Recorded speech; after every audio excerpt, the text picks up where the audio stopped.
अस्सलाम वालेकुम D1 students. आज हम एक्सरसाइज 3B की कंटिन्यूशन में रिवाइज्ड और अपडेटेड 7th एडिशन के एक्सरसाइज 3B का क्वेश्चन नंबर 5 और 6 करने जा रहे हैं।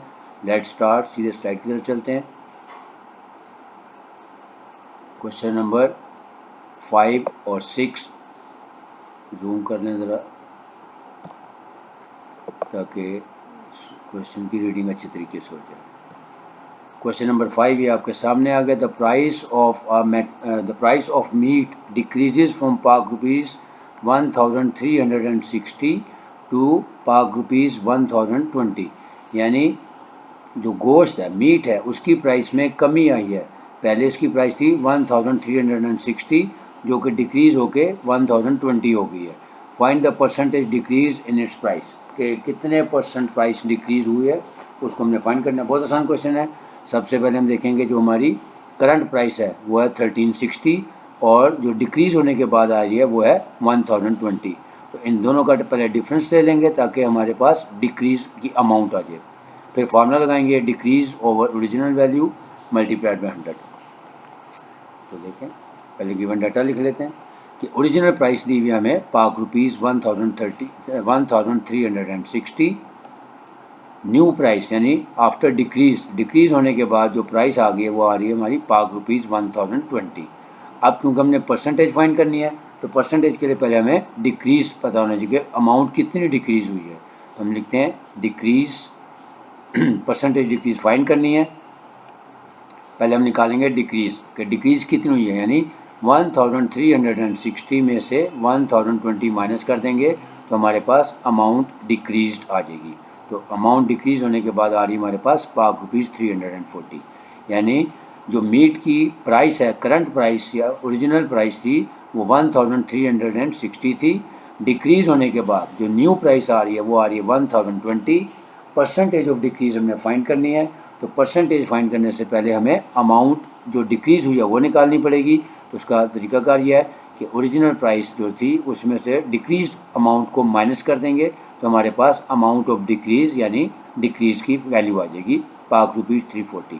अब हमने परसेंटेज बनानी है तो 340 को हम डिवाइड कर देंगे बेसिक प्राइस पे। तो बेसिक प्राइस यानी हमारी ओरिजिनल प्राइस है।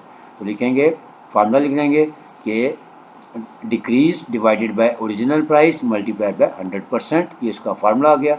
अब डिक्रीज़ यानी जो अमाउंट डिक्रीज़ होने के बाद आई है वो आई है हमारे पास पाक रुपीज़ 340, ये ऊपर आ जाएगा, डिवाइडेड बाय ओरिजिनल प्राइस यानी ओरिजिनल प्राइस थी हमारी 1360 मल्टीप्लाइड बाय 100%। अब यहाँ पे हम कटिंग भी कर सकते हैं, कैलकुलेटर भी यूज़ कर सकते हैं, तो हमारा आंसर आ जाएगा 25%। इसका क्या मतलब हो गया कि मीट जो कि 1360 रुपीज़ का मिल रहा था उसकी प्राइस डिक्रीज़ हुई और डिक्रीज़ होने के बाद 1020 पे आ गई। हमने ये बताना था कि कितने परसेंट प्राइस डिक्रीज़ हुई है। तो हम पहले अमाउंट डिक्रीज़ की निकाल लेंगे, 1360 माइनस 1020, जो अमाउंट आ जाएगी फिर उसको ओरिजिनल वैल्यू पे या ओरिजिनल प्राइस पे डिवाइड कर देंगे और उसके बाद 100 से मल्टीप्लाई कर देंगे तो परसेंटेज आ जाएगी। फार्मूला है decrease divided by original price multiplied by 100%। और यहाँ पे कैलकुलेटर भी यूज़ कर सकते हैं और कटिंग भी कर सकते हैं, तो जो आपको आसान लगे वो कर लें। हमारा आंसर आ गया कि 25%। तो हम कह सकते हैं hence the price has decreased by 25% as compared to 1360, यानी 1360 से जब 1020 पे आ गई, इसका मतलब है कि उसकी प्राइस में 25% डिक्रीज़ आया।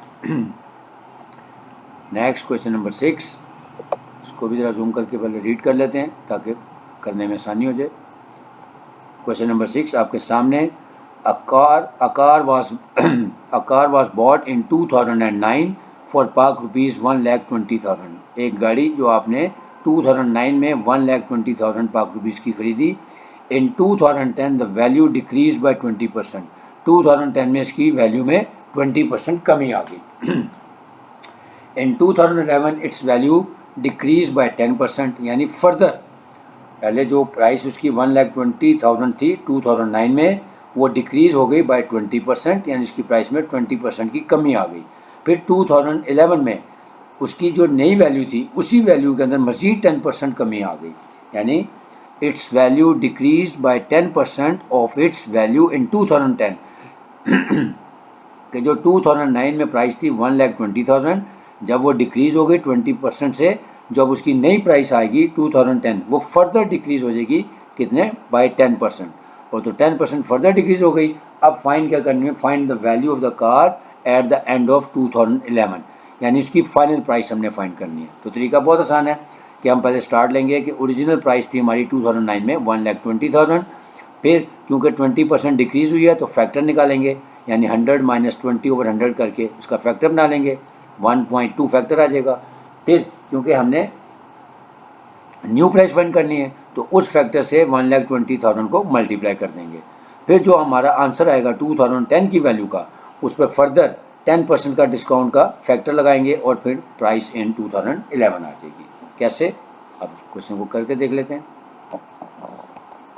सबसे पहले गिवन डाटा लिख लेते हैं कि हमारे पास क्या है, price of car in 2009 was ₹1,20,000, decrease इन 2010 कितना हुआ 20%, और फिर फर्दर डिक्रीज़ हुआ 2011 में कितना 10%।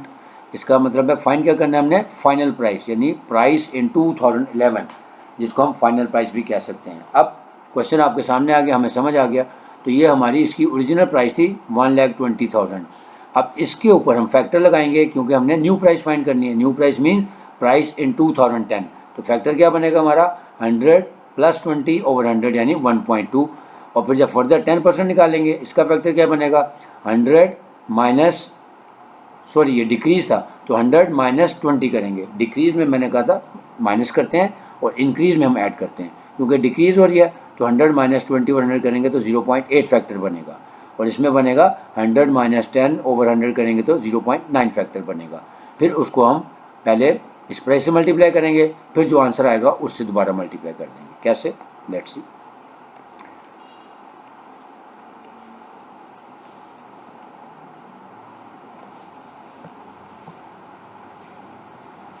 तो पहले हम लिखेंगे प्राइस इन 2009 हमारी क्या थी, ₹1,20,000, ठीक है। अब हमने प्राइस इन 2010 निकालनी है, तो क्या करेंगे, जो हमारी 2009 की प्राइसेस को फैक्टर से मल्टीप्लाई कर देंगे, और फैक्टर हमारा क्या बनेगा 100 माइनस 20/100 यानी 80/100। तो 80/100 को जब हम डेसिमल में कन्वर्ट कर लेंगे तो हमारा आंसर आ जाएगा 0.8। अब हम क्या करेंगे, फार्मूला हमारे पास वही है कि जो हमने न्यू प्राइस फाइंड करनी होती है तो क्या करते हैं, ओल्ड प्राइस को मल्टीप्लाई कर देते हैं फैक्टर से।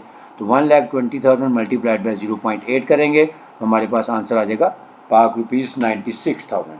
अब ये हमारी आ गई प्राइस इन 2010। अब इसको फर्दर डिस्काउंट कैसे करना है हमने, अब 10% का फैक्टर निकालेंगे। So price in 2011 is equal to price in 2010, यानी जो 2010 की प्राइस है वो लिखेंगे और फिर उसको मल्टीप्लाई कर देंगे नए फैक्टर से, और नया फैक्टर हमारा क्या बनेगा 100 माइनस 10 डिवाइडेड बाय 100, क्योंकि अब 2010 में जो प्राइस आई थी हमारी यानी 96,000, अब इसके ऊपर ये फैक्टर अप्लाई होगा। तो पहले हम फैक्टर निकाल लेते हैं, 100 माइनस 10/100 यानी 90/100 विच इज़ इक्वल टू 0.9। अब हम क्या करेंगे, जो प्राइस इन 2010 थी यानी 96,000, इसको मल्टीप्लाई कर देंगे इस नए फैक्टर से 0.9 से। जब हम 96,000 को 0.9 से मल्टीप्लाई करेंगे तो हमारा आंसर आ जाएगा ₹86,400। तो ये था हमारा आंसर, यानी जो प्राइस 1,20,000 थी इन 2009, जब उसको 2010 में 20% से हमने डिक्रीज़ किया तो हमारा फैक्टर बन गया 0.8। अब 0.8 को मल्टीप्लाई कर देंगे ओरिजिनल प्राइस यानी जो कि हमारी 2009 की प्राइस थी, तो हमारी प्राइस आ गई 96,000। फिर फर्दर इसके ऊपर 10% प्राइस कम हुई है तो हम नया फैक्टर निकालेंगे 100 माइनस 10/100 करके। अब 0.9 को 96,000 से मल्टीप्लाई कर देंगे तो हमारी प्राइस इन 2011 आ जाएगी विच इज़ इक्वल टू 86,400। तो ये था क्वेश्चन नंबर 5 और 6। उम्मीद है आप लोगों को समझ आया होगा। तो आपसे गुजारिश है, जो लोग रेगुलरली लेक्चर देखते हैं, अगर आपको वीडियो पसंद आई है तो इसको ज़्यादा से ज़्यादा लोगों को शेयर भी करें, और अगर आप लाइक भी कर सकते हैं तो वो भी कर सकते हैं, और उसके बाद अगर कोई सजेशन है तो कमेंट बॉक्स में आप मुझे सजेशन भी दे सकते हैं। और जो लोग फर्स्ट टाइम लेक्चर देख रहे हैं उनसे गुजारिश है कि चैनल को सब्सक्राइब कर लें ताकि आइंदा आने वाली वीडियोज़ आप तक खुद पहुँच जाएँ। इजाज़त चाहूँगा, अल्लाह हाफ़िज़।